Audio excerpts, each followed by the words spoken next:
Ibu, pagi hari ini saya ingin berbagi kebenaran firman Tuhan yang saya beri judul Gereja yang Bertumbuh. Bapak Ibu Saudara, kalau kita berbicara tentang role model gereja yang ideal, memang tidak ada contoh atau panduan yang lebih baik lagi selain daripada apa yang sebentar ya.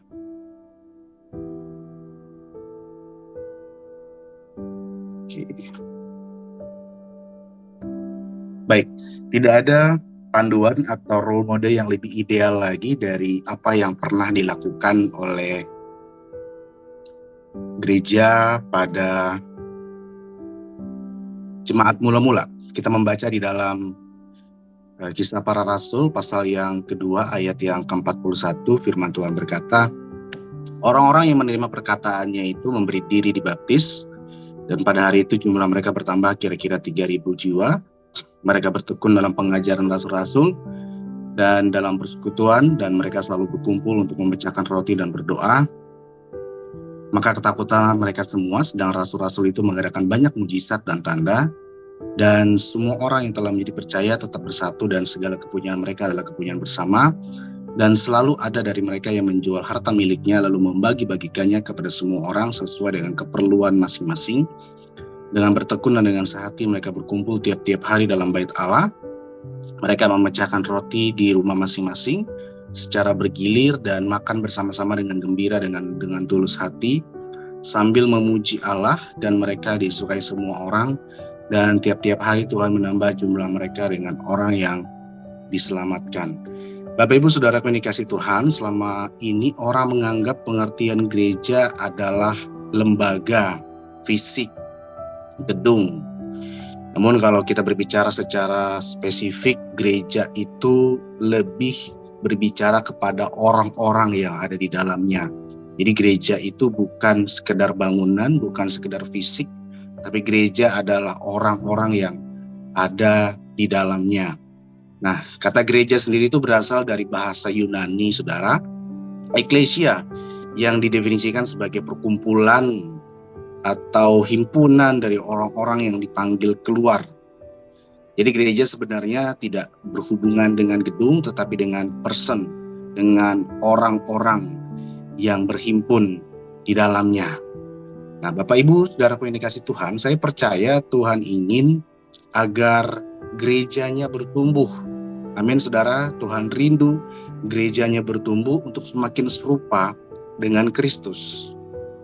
Dan kalau kita berbicara tentang pertumbuhan, Saudara, pasti ada yang namanya hambatan dalam pertumbuhan. Setuju ya Bapak Ibu ya? Semua yang bertumbuh itu pasti ada hambatannya. Nah, dan seringkali hambatan tersebut itu datang dalam bentuk sebuah penyakit atau sebuah sindrom yang menggerogoti tanaman. Bagi Bapak Ibu yang suka menanam di rumah ya, punya bunga atau punya apa, tanaman yang sedang tumbuh itu akan gagal tumbuh kalau ada gangguan berupa hama penyakit, Bapak Ibu Saudara. Anak kecil yang sedang bertumbuh gitu ya, dia akan mengalami kehambatan dalam pertumbuhan jika ada penyakit yang diderita. Oke, saya share. Adin boleh minta bantu share screen. Oke.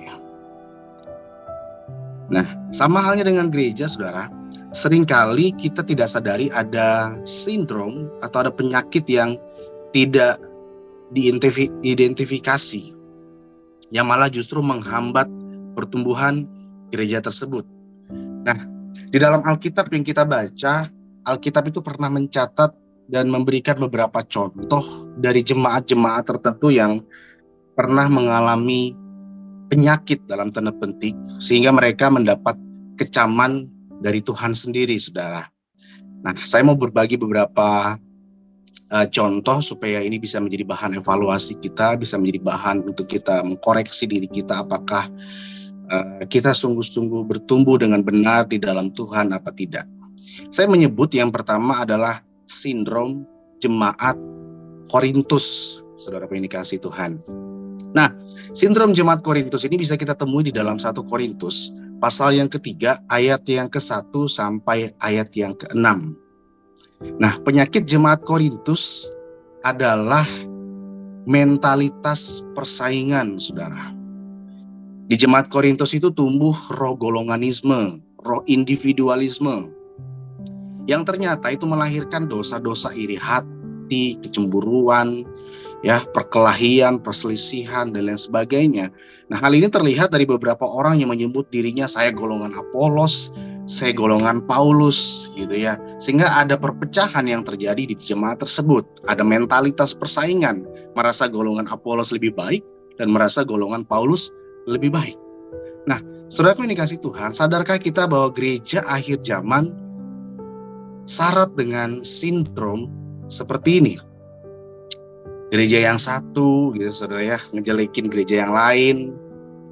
Pendeta yang satu ngejelekin pendeta yang lain, apalagi di era yang maju seperti sekarang ini, era teknologi, orang bisa upload apapun untuk menjelekkan atau mendiskreditkan pengajaran orang-orang tertentu, gitu ya. Ada beberapa gereja atau beberapa hamba Tuhan yang menganggap pengajaran gerejanya lebih alkitabiah dibandingkan dengan hamba Tuhan yang lain, sehingga menjelek-jelekan, saudara. Nah, sehingga pertumbuhan gereja yang harusnya untuk kemuliaan Tuhan itu menjadi salah arah, saudara. Yang harusnya untuk memuliakan nama Tuhan, pertumbuhan gereja itu dipakai untuk menjadi kebanggaan gereja, kebanggaan golongan, kebanggaan pribadi, saudara. Nah, sindrom inilah yang akhirnya menyebabkan perpecahan. Kalau kita lihat di Indonesia sendiri, Bapak Ibu ya, terdapat kurang lebih 260 organisasi gereja sinode, itu di luar Katolik, saudara. Bahkan kita tahu ada gereja yang sangat-sangat otonom, ya. Jadi orang bilang ada gereja yang sangat otonom dalam suatu organisasi, bahkan sampai disebut gereja di dalam gereja. Nah, ini berbahaya sekali penyakit seperti ini kalau tumbuh di dalam gereja, saudara. Nah, kalau kita breakdown lebih sempit lagi di gereja lokal kita sendiri, banyak sekali terjadi mentalitas persaingan. Dalam gereja lokal sering ada mentalitas persaingan, saudara, dan merasa pelayanan yang satu lebih high class dibandingkan dengan pelayanan yang lain. Komisi yang satu merasa lebih krusial, lebih penting, lebih inti dibandingkan komisi yang lain. Nah, mentalitas seperti inilah yang akhirnya akan melahirkan model jemaat jalan-jalan, saudara. Mentalitas seperti inilah yang akan melahirkan jemaat yang suka compare, suka membanding-bandingkan. Yang ini lebih baik, yang ini lebih baik, yang itu kurang baik. Nah, saudaraku ini kasih Tuhan, mentalitas compare ini sangat berbahaya sekali untuk pertumbuhan gereja. Sindrom gereja Korintus. Dan saya percaya, saudara, Tuhan tidak ingin ada mentalitas-mentalitas seperti ini yang tumbuh di dalam gerejanya. Amin, saudara. Yang kedua, saudara, saya menyebut penyakit atau sindrom yang biasanya tumbuh di dalam gereja. Yang pertama itu sindrom jemaat Korintus. Yang kedua, saya menyebutnya sindrom jemaat Galatia, saudara. Nah, apa sih kira-kira penyakit jemaat Galatia ini, saudara? Penyakit jemaat Galatia itu adalah penyakit aturan, penyakit tradisi.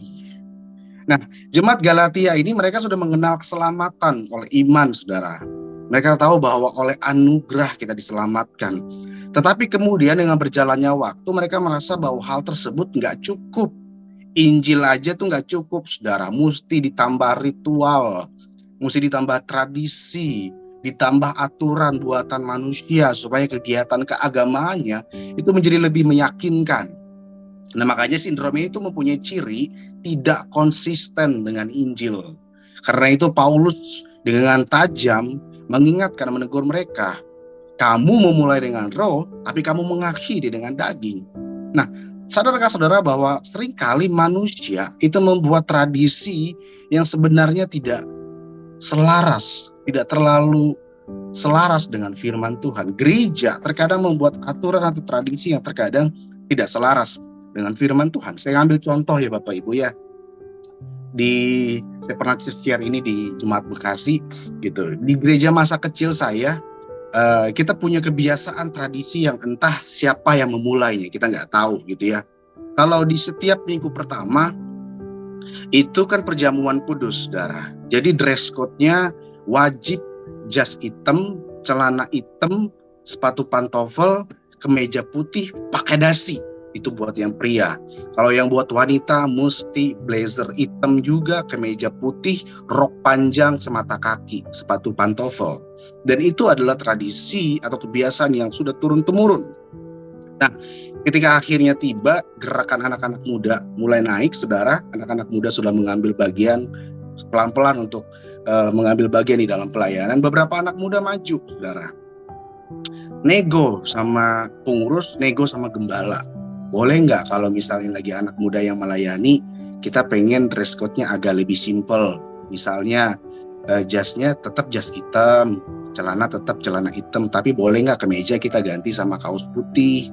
Terus sepatu pantofel kita ganti sama sneakers, tapi tetap sopan. Lah itu saudara, yang golongan yang tua-tua tidak boleh. Gitu ya. Ini sudah aturan turun-temurun, harga mati, tidak boleh diubah. Gitu. Hingga akhirnya itu menyebabkan gap yang sangat besar antara dua generasi, saudara. Nah ini kan tradisi, saudara. Hal-hal yang sebenarnya tidak urgent, tidak krusial, tapi dianggap sebagai aturan yang sebenarnya nggak ada ditulis di dalam Alkitab. Nah, gereja yang terlalu mengedepankan tradisi, mengedepankan aturan akan sangat berbahaya. Dan ini adalah sesuatu hal yang tidak sesuai dengan kebenaran firman Tuhan. Ada loh saudara gereja yang kalau setiap rapat pengurus itu yang dibahas bukan berbicara tentang kemajuan gereja, bukan berbicara tentang bagaimana expand pelayanan yang lebih luas lagi, tapi bicaranya apa saudara? Minggu pertama dress code-nya A, minggu kedua dress code-nya B, minggu ketiga dress code-nya C. Jadi yang dibahas dress code saudara, bukan gimana bahas kemajuan gereja, bukan gimana bisa membahas tentang pelayanan bisa lebih baik lagi saudara. Nah, aturan tradisi itu penting saudara, karena itu adalah warna dalam kekristenan. Namun jangan sampai tradisi itu menghambat fleksibilitas dari karya Roh Kudus yang kita tahu dia sangat relevan sekali dengan kemajuan zaman. Dia sangat bersahabat sekali dengan zaman, saudara. Firman Allah itu harus di atas tradisi dan bukan tradisi di atas firman Allah. Jangan pernah lupakan juga kalau karya Tuhan itu seringkali menabrak aturan atau tradisi yang dibuat oleh manusia. Nah ini penting untuk kita pelajari saudara, sindrom jemaat Galatia, sindrom aturan dan tradisi. Jangan sampai gereja kita adalah gereja tradisi, gereja aturan. Tapi kita percaya bahwa gereja kita adalah gereja yang meminta atau mempersilahkan Roh Kudus untuk bekerja secara fleksibel di dalam hidup kita. Lalu yang ketiga, saudara penikasi Tuhan, penyakit yang harus kita waspadai atau sindrom yang harus kita waspadai yang biasanya tumbuh di dalam gereja adalah sindrom jemaat Efesus, saudara. Nah, jemaat Efesus ini memiliki penyakit yang cukup parah sebenarnya, saudara. Padahal kalau saudara lihat di dalam Wahyu itu ya, saudara, dicatat mereka tuh awalnya dipuji. Mereka dibilang sebagai gereja yang aktif. Mereka dibilang sebagai gereja yang rajin, bekerja keras buat Tuhan, setia, konsisten pada pengajaran yang benar. Mereka dibilang menderita, berjuang tanpa lelah. Namun ternyata mereka mendapat kecaman yang sangat keras dari Tuhan sendiri, saudara.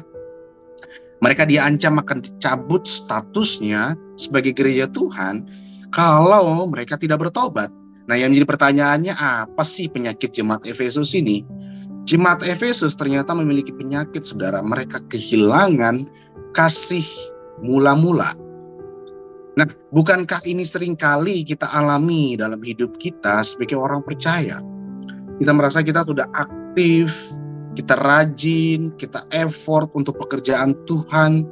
Kita merasa pengajaran gereja kita sudah sehat, udah berada di role yang benar. Namun kita udah gak punya cinta yang berkobar-kobar lagi. Kita gak punya api dari kasih mula-mula. Itu udah gak ada lagi. Dan ternyata itu adalah hal yang sangat berbahaya loh saudara. Rasa nyaman, kita menganggap diri kita udah rajin, kita menganggap diri kita udah bagus, kita menganggap kita udah di jalur yang benar, ternyata itu tidak serta-merta mendapat pujian dari Tuhan kalau kita kehilangan kasih mula-mula. Amin, saudara. Jangan sampai kita kehilangan kasih mula-mula. Mari kita bangun kembali, mari kita perbarui kembali, mari kita tanamkan kembali cinta mula-mula akan Tuhan. Jangan sampai kita kehilangan. Sama seperti jemaat Efesus, saudara, kita mungkin bertumbuh secara ritual agamawi atau aktivitas rohani, namun ternyata kita kehilangan kasih mula-mula akan Tuhan. Jangan sampai Tuhan mengecam hal-hal yang kita sudah pernah lakukan. Jangan sampai Tuhan berkata, kita sudah rajin melakukan berbagai kegiatan, berbagai aktivitas rohani, tapi ternyata itu belum cukup di mata Tuhan. Mari kita perbarui lagi kasih kita kepada Tuhan, saudara. Yang terakhir, penyakit yang harus kita waspadai di dalam gereja adalah sindrom jemaat Laodikia, saudara. Saya menyebutnya sindrom jemaat Laodikia. Nah, gereja Laodikia itu mempunyai penyakit suam-suam kuku, saudara. Nah, ini berbahaya, saudara. Dan ini biasanya indikator gereja akhir zaman. Nah, gereja yang suam-suam kuku itu sanksinya sudah jelas, saudara. Alkitab berkata mereka akan dimuntahkan dan dibuang keluar. Nah, yang lebih celaka lagi, jemaat Laodikia ini mereka nggak sadar kalau ternyata mereka itu miskin, dikatakan ya, buta, telanjang. Bukan berarti miskin fisik, buta fisik, telanjang fisik, enggak, saudara. Nanti kan saya jelaskan.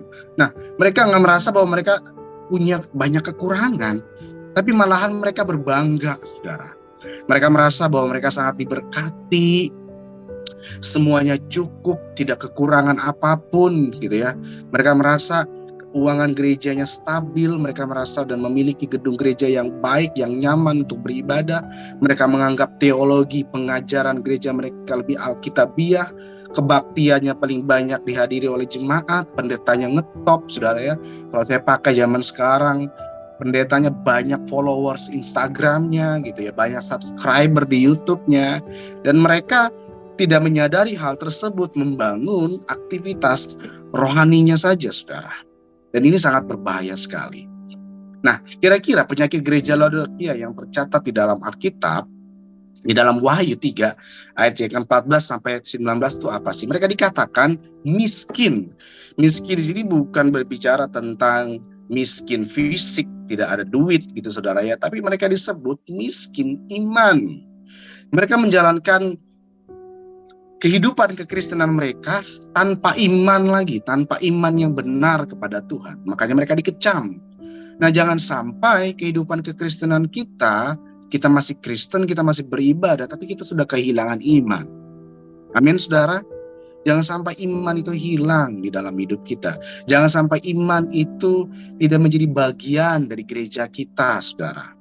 Lalu yang kedua, jemaat Laodikia disebut buta.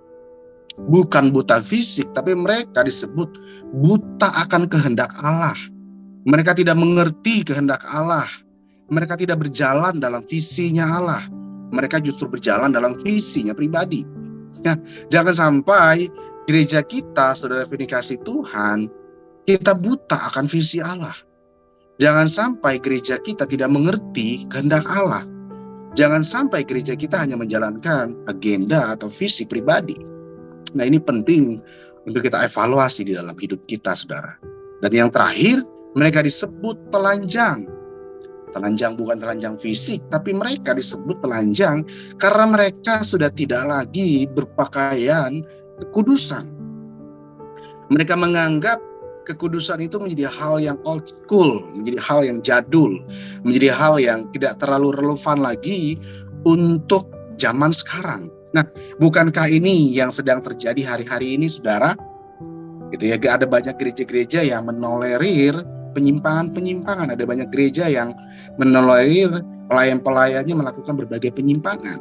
Nah, ini yang disebut gereja yang telanjang, yang tidak lagi berpakaian kekudusan.